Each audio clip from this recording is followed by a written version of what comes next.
ورجل دعته امرأة ذات حساب وجمال فقال إني أخاف الله 6 নম্বরে আল্লাহর আরশের নিচে ছায়া পাবে ওই লোক, বলে যেই লোককে উচ্চবংশীয় সুন্দরী মহিলা, উচ্চবংশীয় সুন্দরী মহিলা, সুন্দরী নারী তাকে তার দিকে ডেকেছে, আকৃষ্ট করেছে, কিন্তু সেই লোক ওই মহিলার কোনো কথার দিকে কান দিল না, তাকে বলে দিল ইন্নী আখাফুল্লাহ, আমি তো কেবল আল্লাহকে ভয় করি, একমাত্র আল্লাহকে ভয় করি, তোমার ডাকে সাড়া দেওয়া আমার পক্ষে সম্ভব না। আল্লাহ রাসূল বলে যদি এই লোক ঈমান নিয়ে সাহস নিয়ে এই বিপদ থেকে ফিরে আসতে পারে, কাল কিয়ামতের ময়দানে এই কঠিন মুহূর্তে এই লোককে আল্লাহ তাআলা আরশের নিচে ছায়া দিয়ে দিবেন। আজান হলো, আজান হলো, ফজরের আজান হলো, অলসতা ছেড়ে জাগো, ঘুম থেকে নামাজ ভালো। 7 শ্রেণীর সৌভাগ্যবান মানুষ আছে এমন, যারা কাল কিয়ামতের ময়দানে এই কঠিন মুহূর্তে, এই বিপদের মুহূর্তে, কেমন বিপদ বলে, সেই দিন মা সন্তানকে চিনবে না, সন্তান বাবা মাকে চিনবে না, ভাই ভাইকে চিনবে না, স্বামী স্ত্রীকে চিনবে না, স্ত্রী স্বামীকে চিনবে না, সব নবীরা নাফসি নাফসি বলতে থাকবে। এবং আজকের সূর্য আমাদের থেকেও কত কোটি কোটি মাইল দূরে, কিন্তু এরপরেও সূর্যের তাপে আমাদের কি অবস্থা, কি পরিস্থিতি, মানে একেবারে জীবন যায় যায় অবস্থা, ঠিক না? কিন্তু এই সূর্যটা যদি আপনার মাথার এরকম 1 বিঘা মুডুম হাত উপরে চলে আসে, চিন্তা করেন তো তখনকার পরিস্থিতি। এই সূর্যটা এখন উল্টা দিক করা আছে, এই সূর্যের মধ্যে 70,000 ফেরেশতা, এটা আসছে, কিন্তু অনেক ফেরেশতা এই সূর্যের মধ্যে পানি দেয়, পানি, তারপরেও এটার এই অবস্থা। কিন্তু যখন আপনার মাথার উপরে সূর্য চলে আসবে, সব মানুষ ঘাম এমনভাবে পড়বে গুণা অনুযায়ী, কেউ ঘামের মধ্যে টাকনু পরিমাণ, কেউ হাঁটু পরিমাণ, কেউ কোমর পরিমাণ, কেউ বুক পরিমাণ, কেউ গলা পরিমাণ, কারো মাথার উপরে উঠে যাবে, সে 7 রাতে থাকবে। এবং তাপ এমন হবে মাথার মগজগুলো টকবক করে উচ্চাতে থাকবে। আল্লাহ রাসূল সাল্লাল্লাহু আলাইহি ওয়াসাল্লাম বলে এই বিপদের মুহূর্তে 7 শ্রেণীর সৌভাগ্যবান মানুষ এমন আছে, যারা ওই দিন আল্লাহর আরশের নিচে, যেদিন আল্লাহর ছায়া ব্যতীত আর কোনো ছায়া থাকবে না, ওই দিন এই 7 শ্রেণীর মানুষ আল্লাহর আরশের নিচে ছায়া পাবে। বলেন সুবহানাল্লাহ। আচ্ছা, এই সৌভাগ্যবান 7 শ্রেণীর মানুষ কারা আমাদেরকে জানা দরকার আছে না? আমরা এই নিয়তে শুনবো যেন আমরা এই 7 শ্রেণীর যে কোনো শ্রেণীর অন্তর্ভুক্ত হয়ে যেন আমরাও এই সৌভাগ্যবান হতে পারি। আল্লাহ তৌফিক দিক, বলেন আমিন। এবার শুনেন বুখারীর 660 নম্বর হাদিস। কয় নম্বর হাদিস? 660 নম্বর হাদিস। আল্লাহ রাসূল বলে, সাবআতুন ইউযিল্লুহুমুল্লাহু ফি যিল্লিহি ইয়াওমা লা যিল্লা ইল্লা যিল্লুহ। আল্লাহর হাবিব সাল্লাল্লাহু আলাইহি ওয়াসাল্লাম বলে, কই কাল কিয়ামতের ময়দানে কঠিন বিপদের সময় যখন সব মানুষ হতাশ হয়ে যাবে, নবীরাও নাফসি নাফসি বলে কান্নাকাটি করবে, বলে এই বিপদের মুহূর্তে সৌভাগ্যবান 7 শ্রেণীর মানুষ আছে, যারা সেই দিন আল্লাহ তাআলার আরশের ছায়ার নিচে ছায়া পেয়ে যাবে। সুবহানাল্লাহ। তাহলে আল্লাহর আরশের ছায়া ব্যতীত ওই দিন আর কোনো ছায়া থাকবে না। এই দিন এই 7 শ্রেণীর মানুষ আল্লাহর আরশের নিচে ছায়া পাবে। এদের মধ্যে 1 নম্বর যে, সে হলো একজন রাষ্ট্রপ্রধান, বাদশাহ। কোন বাদশাহ? ন্যায়পরায়ণ বাদশাহ। আল্লাহ রাসূল বলে 1 নম্বরে সুযোগ পাবে। দেখেন, প্রথম নম্বরে কাকে সুযোগ দেওয়া হয়েছে? একজন বাদশাহকে, সরকারকে। আল্লাহ রাসূল বলে ইমামুন আদিলুন, বলে সেই সরকার কোন সরকার, সেই বাদশাহ কোন বাদশাহ, কোন ইমাম? বলে যে ন্যায়পরায়ণ। তার মানে একজন রাষ্ট্রপ্রধান সেও আরশের ছায়ার নিচে ছায়া পাওয়ার সুযোগ আছে যদি সে ন্যায়পরায়ণ হয়, যদি সে ন্যায়পরায়ণ হয়। আর ন্যায়পরায়ণ এক একজনে তো এক এক রকম কাজকে ন্যায়পরায়ণ মনে করে। এক একজনের ন্যায়পরায়ণের সংজ্ঞা কি রকম? এক এক রকম। আসল ন্যায়পরায়ণের সংজ্ঞা কি দেখেন, দুই ভাবে দেয়া হয়। কয়ভাবে? দুই ভাবে। এক নম্বর হলো যেই লোক, যেই বাদশাহ, যেই নেতা ইনসাফের সাথে চলে এবং ইনসাফের সাথে হুকুম দেয়। ভালো করে বুঝেন, ইনসাফের সাথে চলে এবং ইনসাফের সাথে কি করে? হুকুম দেয়। আবার আরেকভাবে ব্যাখ্যা করে যে কোনো বাড়াবাড়ি ছাড়াছাড়ি ছাড়া সঠিক জিনিসকে সঠিক জায়গায় রেখে দেয়। অর্থাৎ যেটা যেভাবে করা উচিত, যার জন্য যেটা উপযুক্ত তাকে সেটাই করে। তাহলে ইনসাফের সাথে চলে এবং হুকুম দেয়। অর্থাৎ যেই সরকার চাকরি দেওয়ার ক্ষেত্রে কোনো বৈষম্য করবে না, চাকরি দেওয়ার ক্ষেত্রে ইনসাফ করবে, আবার বিচার করার সময়ও ইনসাফ করবে, আদালতে ইনসাফ থাকবে। বিচার করার সময় যে আমার প্রতিপক্ষ, যে আমার দল করে না, আমার বিপক্ষে কথা বলে, ওই লোককে কোনো রকম মিথ্যা সাক্ষী দিয়ে ফাঁসিয়ে দেয়া, এই কাজগুলো তারা করবে না। অর্থাৎ ইনসাফের সাথে হুকুম দেবে, সেটা চাকরির ক্ষেত্রে হোক, বিচারের ক্ষেত্রে হোক, জনগণকে জনগণের প্রাপ্য মাল বুঝিয়ে দেওয়ার ক্ষেত্রে হোক। আমাদের দেশে ত্রাণ দেয় না, হ্যাঁ, রিলিফের জিনিসপত্র দেয় না, বলে এই রিলিফের জিনিসপত্রগুলাও ইনসাফের সাথে যারা প্রাপ্য তাদেরকে পৌঁছিয়ে দিবে। যদি এই কাজগুলো করতে পারে, দেখেন কঠিন না, কিন্তু কাজগুলো কি না কঠিন না, যদি এগুলো করতে পারে তাহলে কি হবে? এই বিপদের মুহূর্তে কিয়ামতের ময়দানে আল্লাহ তাআলা সেদিন আল্লাহ তাআলার ছায়ার নিচেই তাদেরকে ছায়া দিয়ে দিবেন। বলেন সুবহানাল্লাহ। সম্মানিত ভাইয়েরা, এখন এই ন্যায়পরায়ণতার বিচারে এক নম্বরে সর্বাগ্রে যিনি থাকবেন তিনি হলেন আমাদের প্রিয় নবী মুহাম্মদ সাল্লাল্লাহু আলাইহি ওয়াসাল্লাম। পৃথিবীর ইতিহাসে আদম আলাইহিস সালাম থেকে আজ পর্যন্ত এমন ন্যায়পরায়ণ শাসক আসে নাই, আর কিয়ামত পর্যন্ত কোনো দিন আসবেও না। আল্লাহ রাসূলের শ্রেষ্ঠত্ব বর্ণনা করতে গিয়ে আপনাদেরকে শুনিয়েছিলাম, এগুলার বিস্তারিত আজকে বিস্তারিত বললাম না, শুধু একটা হাদিস শুনে আপনাদেরকে সংক্ষেপে শুনেন। হাদিসটা আয়েশা রাদিয়াল্লাহু তাআলা আনহা থেকে বর্ণিত হয়েছে যে আয়েশা রাদিয়াল্লাহু তাআলা আনহা বলেন, একবার এক সম্ভ্রান্ত মহিলা, আরবের অনেক সম্ভ্রান্ত প্রভাবশালী, আমাদের সরকারের দেখবেন ডাইনে বামে কিছু প্রভাবশালী নেতা থাকে না, যে সরকার কি করে অনেক সময় বেদিশা হয়ে তাদের কথা শুনতে বাধ্য হয়, মানে সরকারকে ডাইনে বামে এমনভাবে মাইর পেস দিয়ে রাখে যে আপনি শুনতে হবে, আছে না? তো এরকম যুগে যুগে তো ছিল না, হোক এটা, অথবা এমন সম্মানী সম্ভ্রান্ত পরিবারের যাকে কষ্ট দিতে, লজ্জা দিতে, শাস্তি দিতে মন চায় না, কি বলেন, এটা হতে পারে না? আল্লাহ রাসূলের যুগেও এরকম এক সম্ভ্রান্ত মহিলা ছিল যে চুরি করেছে। কি করেছে? এখন এত সম্ভ্রান্ত মহিলা চুরি করলো, সবাই হতাশ, হায় হায় এখন আমরা কি করব, একে আমরা হদ কায়েম করবো কিভাবে?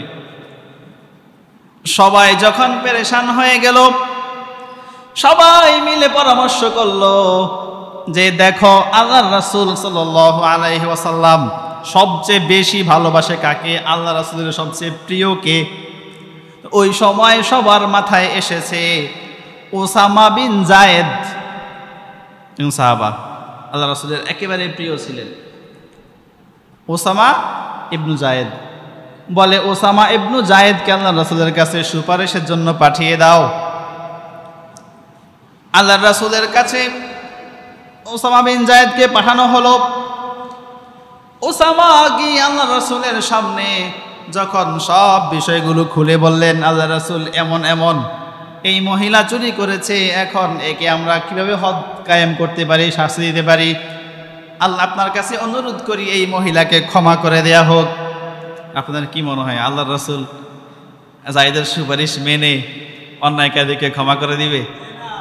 আল্লাহু আকবার। আল্লাহ রাসূল দাঁড়িয়ে গেলেন, মিম্বারে বসে গেলেন, চোখ মুখ লাল হয়ে গেল, সবার উদ্দেশ্যে তিনি ভাষণ দেয়া শুরু করে দিলেন। ও আমার সাহাবারা শুনো, ভালো করে কান পেতে শুনো, তোমরা কি আমাকে এমন মনে করেছো নাকি? বলে তোমাদের অতীতে এমন অনেক জাতি ধ্বংস হয়ে গিয়েছে এই কারণে, যখন তাদের মধ্যে কোনো সম্ভ্রান্ত কেউ অন্যায় করত, চুরি করত, তখন তাকে ছেড়ে দেয়া হতো, আর যদি দুর্বল কেউ অন্যায় করত তাহলে তার উপরে শাস্তি প্রয়োগ করা হতো। এই জন্যই অতীতের অনেক লোককে ধ্বংস করে দেয়া হয়েছে। তোমরা কি আমাকে তাদের মতো মনে করেছো নাকি? তোমরা ভালো করে শুনে নাও, আমার মেয়ে ফাতেমা যদি আজকে এই কাজ করত, এই চুরি করত, তাহলে তোমরা শুনে নাও, আমি আমার মেয়ে ফাতেমার হাত কাটতে এক বিন্দুও চিন্তা করতাম না। সুবহানাল্লাহ। আল্লাহ রাসূলের আদল ইনসাফ। আর আমার দেশের নেতারা, আমার ডান বাম, আমার আত্মীয় স্বজন, পাড়া প্রতিবেশী, আমার দলের লোক চুরি করলে তাকে সেভ করার জন্য যত কায়দা করা যায়, অনেকে তো স্বৈরাচারী কথাবার্তাও বলে, রাজার ছেলে এরকম করে, এটা কোনো ব্যাপার না, নাউজুবিল্লাহ, ঠিক না? তো আল্লাহ রাসূলের ইনসাফ ছিল এমন। তাহলে এই ন্যায়পরায়ণতার জায়গায় সবচাইতে বেশি অগ্রাধিকার কার? আল্লাহ রাসূলের। এরপরে খোলাফায়ে রাশিদিনের। এখন খোলাফায়ে রাশিদিন আবু বকর, ওসমান, ওমর, ওসমান, আলী, ওনাদের যদি সবার ন্যায় শাসন আমলের অবস্থা তুলে ধরি আপনাদের কাছে, তো এই অনেক মাসকে মাস চলে যাবে। শুধু একটা ঘটনা শোনাই হযরত ওমরের, শুনেন। হযরত ওমর রাদিয়াল্লাহু তাআলা আনহুর আমলে রাস্তার মধ্যে একটা গাভী হেঁটে যাচ্ছে। গাভী হেঁটে যাওয়ার পথে এই রাস্তাটা আঁকা বাঁকা ছিল, ভাঙা ছিল। এই রাস্তার মধ্যে গাভীটা পড়ে, এমনভাবে পড়ছে এটা মরে গেছে। গাভীটা কি করছে? মারা গেছে। এই খবর আসছে ওমরের কাছে। এই খবর আসছে কার কাছে? ওমরের কাছে। হযরত ওমর হাউ মাউ করে কান্নাকাটি শুরু করে দিলেন। তার সহকর্মী যারা ছিল আশেপাশে, তারা সবাই বলে, ও আমিরুল মুমিনিন, আপনার কি হলো? কেন আপনি এভাবে কান্না করতেছেন? কি হয়েছে আমাদেরকে খুলে বলেন। ওমর রাদিয়াল্লাহু তাআলা আনহু বলে, শোনো, আজকে যেই ঘটনা ঘটেছে, একটা পশু মারা গেছে। আল্লাহ তাআলা যদি কাল কিয়ামতের ময়দানে আমাকে জিজ্ঞাসা করে, ওমর, তোমার শাসনামলে এই যে একটা পশু কোনো কারণ ছাড়া রাস্তায় পড়ে মারা গেল, এই রাস্তাটা এমন কেন ছিল? রাস্তাটা ভাঙা কেন ছিল? তুমি কেন এই রাস্তাটা ঠিক করে তৈরি করলে না? বলে, আমি ওই দিন আল্লাহর দরবারে কি জবাব দিব? সুবহানাল্লাহ। চিন্তা করেন, একটা পশু মারা গেছে, ওমরের কান্নাকাটি, হতাশ। আর আমাদের এই সময়ে আমাদের দেশেই আর কিছু বলবো, হাজার হাজার মানুষ যদি মারাও যায়, কারো কোনো মাথা ব্যথা। প্রিয় ভাইয়েরা, ওমর রাতে সবাই যখন ঘুমিয়ে পড়ে, সবাই যখন সবার পরিবার নিয়ে আরামসে ঘুমায়, বলে এই সময় ওমর রাদিয়াল্লাহু তাআলা আনহু ঘর থেকে বের হয়ে পড়ে। বলে, দেখি আমার কোনো তত্ত্বাবধানে যারা আছে, আমার প্রজা, আমার দেশের নাগরিক, কে কোন কষ্টে আছে, কার কি দরকার, কি প্রয়োজন, এগুলো যাচাই বাছাই করার জন্য ওমর বের হয়ে পড়ে। চিন্তা করেন, তো এই যে খেলাফতের সুশাসন যখন প্রতিষ্ঠিত হয়েছিল, যে নিরাপত্তা শান্তি মানুষ পেয়েছে, পৃথিবীর ইতিহাসে আর কেউ দেখাতে। এক পর্যায়ে গিয়া উমর ইবনে আব্দুল আজিজ তখন শাসন ব্যবস্থা পরিচালনা করতেছে। উমরের সময় পুরো অর্ধজাহান শাসন করেছে উমর। তা উমর ইবনে আব্দুল আজিজ যখন এই শাসন ব্যবস্থা পরিচালনা করতেছে, তখন শান্তি নিরাপত্তা এমন ছিল যে মানুষ তো মিলে মিশে চলতো, ভয়ে কেউ কাউকে কোনো কষ্ট তো দিতই না। এটার প্রভাব পশু পাখিদের মধ্যে পর্যন্ত পড়েছে। বলেন সুবহানাল্লাহ। ঐতিহাসিকরা লিখেছে, কয় একটা কূপের মধ্যে বাঘ পানি পান করতে আসতো, হরিণও পানি পান করতে আসতো। এই বাঘটাই হরিণের উপরে আক্রমণ করতো না। এমন ইতিহাস পৃথিবীতে আর কেউ দেখাতে পারবে? আল্লাহু আকবার।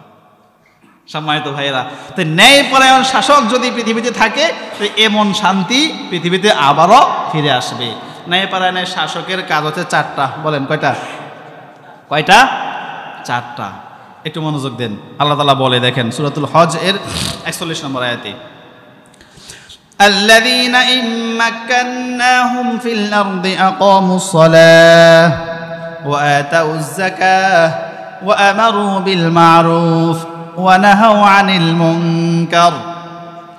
আল্লাহ তাআলা বলেন, ও আমার বান্দারা শোনো, আমি যদি কাউকে, কোনো জাতিকে, তোমাদের মধ্যে কাউকে প্রতিষ্ঠিত করে দেই, রাষ্ট্র ক্ষমতা এনে দেই, তাহলে তোমাদের কাজ হবে আকামুস সালাহ।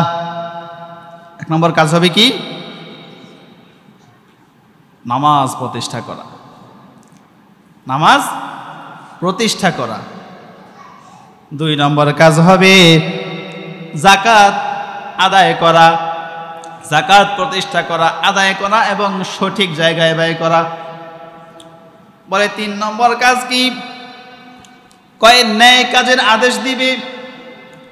4 নম্বর কাজ হলো অন্যায় কাজের নিষেধ করতে হবে। 4 নম্বর হলো অন্যায় কাজের, বলেন কাজ কয়টা? 4টা। 1 নম্বর নামাজ প্রতিষ্ঠা, 2 নম্বর যাকাত, 3 নম্বর ন্যায়ের আদেশ, 4 নম্বর অন্যায় কাজের নিষেধ করতে হবে। তাহলে এটা হলো, যদি কেউ পৃথিবীতে ক্ষমতা পায়, তার এই 4টা হলো প্রধান কাজ। 4টা হলো কি? এখন যদি কেউ ইনসাফের সাথে করে, তাহলে সেও আল্লাহর আরশের নিচে ছায়া পাওয়ার সুযোগ আছে। তাহলে কাজ করতে হবে কয়টা বলেন? এখন শুধু সরকার রাষ্ট্র করবে এটা না, কিন্তু এখানে যে অন্যায়ের আদেশ, অন্যায়ের নিষেধের কথা বলা হয়েছে, এই দায়িত্ব কিন্তু আমাদের সবারই আছে। মানে সবাই সবার জায়গা থেকে। রাষ্ট্রের কথা উল্লেখ করা হয়েছে কেন? কারণ রাষ্ট্র চাইলে পুরা দেশে এটা প্রতিষ্ঠা করা কি সম্ভব, সহজ, এই জন্য। কিন্তু আবার হাদিসে আল্লাহ রাসূল কিন্তু বলে দিয়েছে যে এটা তোমাদের সবার দায়িত্ব। আল্লাহ রাসূল বলে, আলা কুল্লুকুম রাইন ওয়া কুল্লুকুম মাসউলুন আন রাইয়াতিহি। আল্লাহ রাসূল বলে, তোমরা সবাই তোমাদের সবার স্ব জায়গায় দায়িত্বশীল। তোমাদের সবাইকে এই দায়িত্ব সম্পর্কে কিয়ামতের ময়দানে জিজ্ঞাসা করা হবে। ফাল আমিরুল্লাযী আলান নাসি রাইন, বলে যে সরকার, রাষ্ট্রপ্রধান, তাকেও তার জনগণ, তার দেশের লোক সম্পর্কে জিজ্ঞাসা করা হবে। ওয়া হুয়া মাসউলুন আন রাইয়াতিহি, এই দায়িত্ব সম্পর্কে সে জিজ্ঞাসিত হবে, সে কি তার দায়িত্ব সঠিকভাবে পালন করেছে নাকি করে নাই। এরপরে বলে, ওয়ার রাজুলু রাইন আলা আহলি বাইতিহি ওয়া হুয়া মাসউলুন আনহুম, বলে প্রত্যেক লোক তার পরিবারের সদস্য যারা আছে এদের প্রতি দায়িত্বশীল। আপনি তাদের এই দায়িত্ব, আপনার পরিবারের সব সদস্যের দায়িত্ব ঠিকমতো পালন করেছেন কিনা, আপনার সন্তান কোথায় যায়, কোন কাজে সময় ব্যয় করে, কি অন্যায়ের সাথে সে জড়িত হয়, আপনার মেয়ে সঠিকভাবে চলে কিনা, আপনার স্ত্রী কোন কাজে চলে, পরিবারের সদস্য যারা আছে সবাই ঠিকমতো নামাজ আদায় করে কিনা, রোজা পালন করে কিনা, ন্যায় ইনসাফের সাথে তারা সবাই চলে কিনা, এই সম্পর্কেও আপনাকে কিয়ামতের ময়দানে জিজ্ঞাসা করা হবে।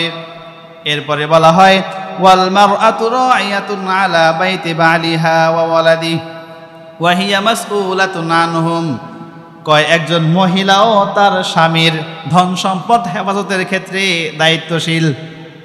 তার স্বামীর ধন সম্পদ যেগুলো আছে এগুলো হেফাজতের ক্ষেত্রে তার মহিলাও কি ছেলে সন্তান এগুলো দেখবে। আরও যা সম্পত্তি আছে পরিবারে যা যা আছে এগুলো সব দেখাশোনা করে রাখার দায়িত্ব কার? মহিলার। কয় এই দায়িত্ব সে পালন করেছে কিনা এটা সম্পর্কেও তাকে জিজ্ঞাসা করা হবে। তাহলে বুঝেন যে প্রত্যেক মানুষের জায়গায় কি দায়িত্বশীল, অর্থাৎ আপনাকে জিজ্ঞাসা করা হবে। তাহলে আপনাকে আপনার সঠিক ভূমিকা কি করতে হবে? পালন করতে হবে।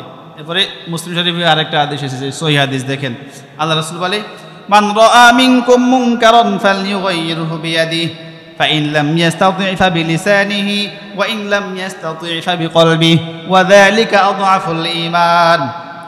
বলে যদি তুমি কোনো অন্যায় হতে দেখো, কাউকে অন্যায় করতে দেখো, তাহলে তুমি ক্ষমতা অনুযায়ী সেটা হাত দিয়ে প্রতিহত করবে। মানে তুমি ক্ষমতা ব্যয় করে, তুমি তোমার সামর্থ্য ব্যয় করে তাকে সেখান থেকে উৎখাত করবে, অন্যায় থেকে ফিরিয়ে নিয়ে আসবে। আপনার সন্তান অন্যায় করেছে, আপনি তাকে তাবড়ায় সবড়ায় ওখান থেকে ফিরিয়ে নিয়ে আসতে পারবেন? কি বলেন, পারবেন না? এখন প্রশাসন অন্যায় চলতেছে আপনাদের এলাকায়, প্রশাসন চাইলে সাথে সাথে আয়সাদেরকে থাবড়ায় সবড়ায় কি বলেন ঠিক করতে পারে না? ক্ষমতা অনুযায়ী। আল্লাহ রাসূল বলে যদি এতটুকু ক্ষমতাও তোমার না থাকে হাত দিয়ে প্রতিহত করার, তাহলে তুমি মুখে সেটা প্রতিহত করার চেষ্টা করো, মুখে সেটা প্রতিবাদ করো। যদি এটাও করার সামর্থ্য তোমার না থাকে তাহলে অন্তত অন্তরে তুমি তাদেরকে ঘৃণা করো, ওই কাজটাকে ঘৃণা করো। আর যদি এটা করো তাহলে হবে এটা তোমার ঈমানের সর্বনিম্ন স্তর। যদি তুমি অন্তর দিয়ে ঘৃণা করো এটা হবে ঈমানের সর্বনিম্ন স্তর। আর যদি এটাও না করো মানে তোমার ঈমানে অংশ আছে কি নাই এটার সম্ভাবনাই নেই। এই জন্য আমরা আমাদের সবার জায়গা থেকে কি করতে হবে? অন্যায়ের প্রতিবাদ করার মন মানসিকতা রাখতে হবে। প্রিয় ভাইয়েরা, ন্যায়পরায়ণ বাদশাহ এক নম্বরে আমরা বললাম যে আরশ নিচে ছায়া পাবে। ন্যায়পরায়ণ বাদশার আরো অনেকগুলা পুরস্কার আছে। এর মধ্যে হলো ন্যায়পরায়ণ বাদশাকে আল্লাহ তাআলা তার আসনের ডান পাশে নূরের আসন দিবেন। বলেন সুবহানাল্লাহ। চিন্তা করেন, তার মানে দায়িত্বে থাইকাও কি আল্লাহ তাআলার প্রিয় হওয়া সম্ভব। এরপরে হাদিসে আসছে যে ন্যায়পরায়ণ শাসক যে আল্লাহর আরশের নিচে ছায়া পাওয়ার অর্থ মানে তার জন্য জান্নাত হালাল হয়ে গেছে, তার জন্য জান্নাত নির্ধারিত। এরপরে আল্লাহ রাসূল আরো বলে যারা ন্যায়পরায়ণ বাদশাহ আল্লাহ এদের দোয়াও কবুল করেন। বলেন সুবহানাল্লাহ। 2 নাম্বার দেখেন, শাবুন নাশা ফি ইবাদাতিল্লাহ। আল্লাহর রাসূল বলে 2 নম্বরে আল্লাহর আরশের নিচে ছায়া পাবে ওই লোক। বলে যেই লোক যৌবনে তা আল্লাহর ইবাদতে সময় ব্যয় করে, যৌবনকালে যেই লোক আল্লাহর ইবাদত করে এই লোকও আল্লাহর আরশের নিচে ছায়া পাবে। বলে কেন? যৌবনকালে আপনি সব কাজগুলো যত সাজিয়ে গুছিয়ে সুন্দর করে করতে পারেন, কিন্তু বৃদ্ধ হওয়ার পরে আপনি চাইলেও তো অনেক কাজ করতে পারবেন না। যৌবনকালে কনকনে শীতের মধ্যে আপনি বাইরে হেঁটে আসেন, পুকুরে গিয়ে গোসল করেন, ঠিক না? কিন্তু যখন আপনি বৃদ্ধ হয়ে যাবেন গরম পানি দিয়ে ঘরে অনেকক্ষণ হাতটা ডলার পরেও দেখবেন হাতের পশমের গোড়ায় পানি পৌঁছে না, চামড়াগুলা বটে গেছে। আপনার মনে চায় আপনি মসজিদে গিয়ে নামাজটা আদায় করবেন, কিন্তু আপনি পারেন না। আপনার মনে চায় আপনি সুন্দর পবিত্র পোশাকে নামাজটা আদায় করবেন, কিন্তু আপনার কাপড় নষ্ট হয়ে যায়। কি বলেন, হয় না? তাহলে এজন্য যৌবনকালের ইবাদত আল্লাহর কাছে সবচাইতে প্রিয়। আল্লাহ রাসূল বলে যারা যৌবনকালে আল্লাহর ইবাদত করে আল্লাহ তাআলা বৃদ্ধ বয়সে ইবাদত করতে না পারলেও আমল নামায় যৌবনকালের মতো সওয়াব লিখতেই থাকে। চিন্তা করেন। এই জন্য যৌবনকালে আমরা সবাই কাজে লাগানোর চেষ্টা করব, তাহলে আল্লাহর আরশের নিচে ছায়া পাবো। আল্লাহর আরশের নিচে ছায়া পাবে এই দুই দল লোকের নাম বললাম। এবার 3 নাম্বার দেখেন, বলে ওয়ারাজুলুন কলবুহু মুআল্লাকুম বিল মাসজিদ ইযা আখরাজা মিনহু হাত্তা ইয়াউদা ইলাইহি।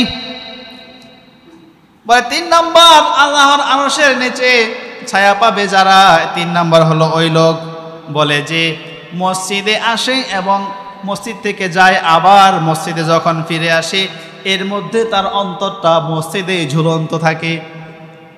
মসজিদে ঝুলন্ত থাকে কিভাবে? বলে সে যখন মসজিদ থেকে বের হয় তার মনে শুধু এই চিন্তা, আবার নামাজের টাইম হবে কখন, আবার আমি মসজিদে আসবো কখন। সে ঘুমায় কিন্তু সে তার বিবিকে বলে দেয়, শোনো যখন ফজরের আজান দিবে আমাকে তুমি জাগিয়ে দিও। ফজরের আজান যখন দিবে তখন তুমি আমাকে জাগিয়ে দিও, আমি মসজিদে যাব। অনেকে তো মোবাইলের রিংটোন দিয়ে দেয় ঠিক টাইম মতো ফজরে মসজিদে যাওয়ার জন্য। সে বাড়িতে গেল, ঘুমালো, খাইলো, সবই করলো, তার অন্তরে চিন্তা আমি যেন আবার ফজরের টাইমে সময় মতো মসজিদে গিয়ে উঠতে পারি।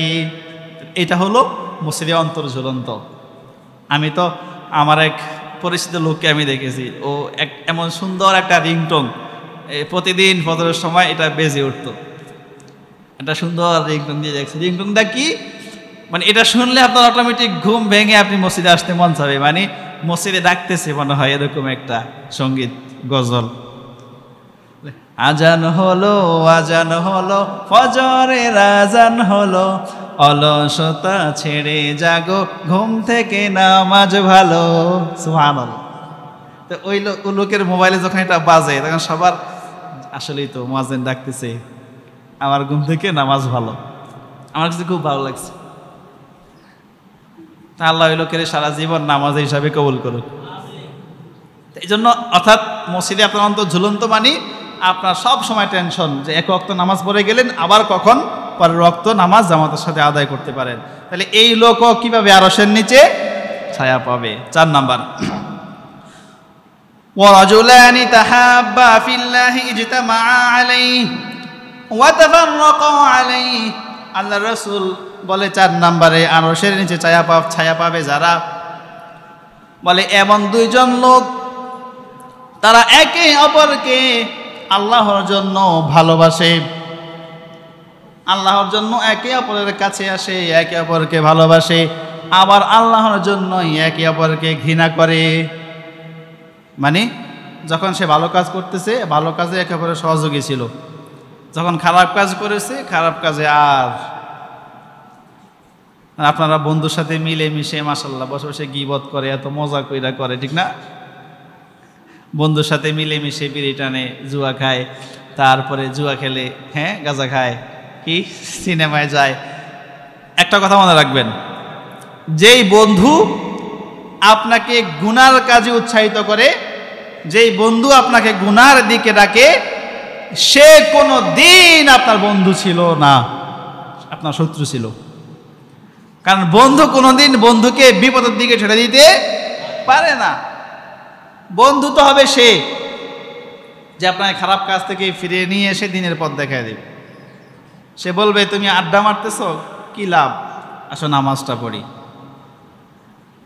বলে তাহলে এই লোক আল্লাহর আরশের নিচে ছায়া পাবে।